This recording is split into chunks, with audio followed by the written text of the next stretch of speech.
आम जनता की आवाज बनने वाले राघव चड्ढा अब आपकी आवाज नहीं बन पाएंगे। राघव चड्ढा प्रमुखता के साथ आपसे जुड़े हुए मुद्दे उठाते थे संसद के भीतर, लेकिन अब उनकी पार्टी ने ही उन पर बड़ा एक्शन ले लिया है क्योंकि अब उनकी छुट्टी कर दी गई है। जी हां, आपको बता दें कि आम आदमी पार्टी ने बड़ा एक्शन लेते हुए उपनेता पद से राघव चड्ढा को हटा दिया है। हालांकि इसके पीछे की वजह क्या है पार्टी ने अभी साफ नहीं किया है, लेकिन जिस तरह से ये एक्शन लिया गया है इसके पीछे की वजह ये मानी जा रही है कि लंबे समय से आम आदमी पार्टी के राज्यसभा सांसद राघव चड्ढा जिस तरह से आम जनता से जुड़े हुए मुद्दे उठा रहे थे, जिस तरह से उन्होंने स्कूल का मुद्दा उठाया या फिर इनकमिंग कॉल का मुद्दा उठाया या फिर उन्होंने मोबाइल डेटा का मुद्दा उठाया, इन तमाम मुद्दों को लेकर वो काफ़ी सुर्खियों में आए थे, काफ़ी चर्चाएं उनकी हो रही थी। और इसके पीछे की वजह ये मानी जा रही है क्योंकि जिस तरीके से उन पर एक्शन लिया गया है, ये माना जा रहा है कि अपनी पार्टी से बात किए बिना वो आम जनता से जुड़े हुए मुद्दे उठा रहे थे।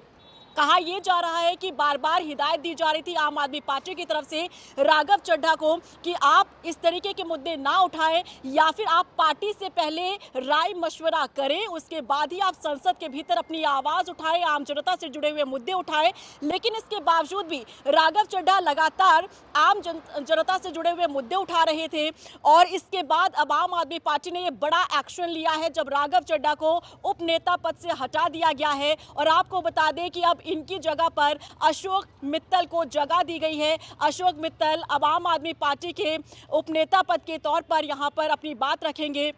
इसके साथ साथ आपको ये समझना होगा कि राघव चड्ढा बीते कुछ समय से जिस तरह से सुर्खियों में बने हुए थे, जिस तरह से चर्चाओं में बने हुए थे, माना ये जा रहा है कि अरविंद केजरीवाल को कहीं ना कहीं खतरा महसूस होने लगा था क्योंकि वो एक आम जनता के नेता बनकर उभरते हुए नजर आ रहे थे। अब आप सोचिए कि एक नेता जो राज्यसभा के भीतर आम जनता से जुड़े हुए मुद्दे उठा रहा है, जिस तरह से एयरपोर्ट पर महंगे दामों में खाना मिलता है, पानी मिलता है, चाय मिलती है, इस पूरे मुद्दे को उठाया गया था और इसका नतीजा कहा कि आप देखिए कि एयरपोर्ट पर अब चाय सिर्फ 10 रुपए में मिलती है। ये राघव चड्ढा के ही मुद्दे का नतीजा है। इसके साथ ही साथ जिस तरीके से उन्होंने मुद्दा उठाया था कि साल में 12 महीने होते हैं लेकिन आम जनता को 13 महीने का रिचार्ज क्यों करवाना पड़ता है, इस पर भी मंत्रालय की तरफ से एक्शन लिया गया था। ज्योतिरादित्य सिंधिया ने क्लियर कट टू कट कह दिया था कि जो टेलीकॉम कंपनियां हैं वो अब मनमानी नहीं कर पाएंगी,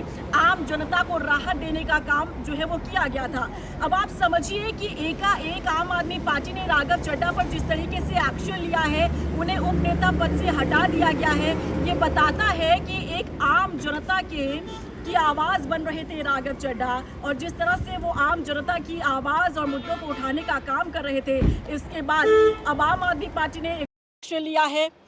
ये माना जा रहा है कि अरविंद केजरीवाल कहीं ना कहीं उन्हें डर सताने लगा था और यही वजह है कि अब कैची चली है और उपनेता पद से हटाने का मतलब ये होता है कि अब राज्यसभा के भीतर वो अपनी बात नहीं रख सकते हैं, आम जनता की आवाज़ नहीं बन सकते हैं क्योंकि उन्हें बोलने का मौका ही नहीं दिया जाएगा। आम आदमी पार्टी की तरफ से ये कह दिया गया है, सचिवालय को हिदायत दे दी गई है कि संसद के भीतर राघव चड्ढा को ना बोलने दिया जाए क्योंकि उपनेता पद जो है वो अब अशोक मित्तल को दे दिया गया है। और इसी से आप समझिए कि एक ऐसा नेता जो उभर रहा था, एक ऐसा नेता जो आम जनता की आवाज़ बन रहा था, एक ऐसा नेता जो आपके मुद्दों को प्रमुखता के साथ उठा रहा था, अब उस पर कैची चलाने का काम उन्हीं की पार्टी ने किया है, आम आदमी पार्टी ने कर दिया है। और आप सोचिए कि अब आपसे जुड़े हुए मुद्दे शायद ही कोई संसद के भीतर उठा पाए क्योंकि राज्यसभा सांसद राघव चड्ढा जिस तरह से प्रमुखता के साथ आपके मुद्दों को उठा रहे थे, लेकिन अब ये मौका उन्हें नहीं दिया जाएगा क्योंकि उपनेता पद उनसे छीन लिया गया है। अशोक मित्तल को ये जिम्मेदारी दी गई है। लेकिन अब देखना होगा कि जिस तरह से राघव चड्ढा प्रमुखता के साथ आपकी आवाज़ बन रहे थे, क्या अशोक मित्तल भी आपकी आवाज़ बन पाते हैं या फिर नहीं बन पाते। लेकिन सवाल ये है कि आखिर आम आदमी पार्टी ने ये कैची क्यों चलाई है। क्या रिएक्शन है बताइएगा।